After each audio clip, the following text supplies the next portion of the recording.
চলুন আমি আপনাকে একটা প্রশ্ন করি। মন্দিরে যাওয়ার চেষ্টা করার আগে আপনি কি জীবনে ততটা চেষ্টা করেছেন যতটা সেই সমস্যাকে দূর করার জন্য দরকার ছিল? দ্বিতীয় প্রশ্ন, ভগবানকে জাগানোর পূর্বে আপনি কি নিজেকে জাগিয়ে তুলেছেন? আপনি কি আলস্য ত্যাগ করেছেন? তৃতীয় প্রশ্ন, ভগবানকে জিজ্ঞাসা করার আগে আপনি কি নিজেকে জিজ্ঞাসা করেছেন যে আমি কেন এত অসফল হচ্ছি? যদি না করে থাকেন তাহলে সবার আগে এটা করুন।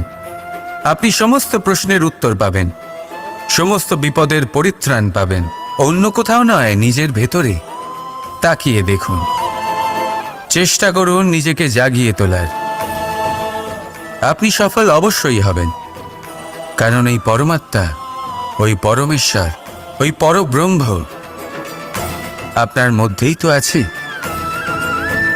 রাধা রাধা।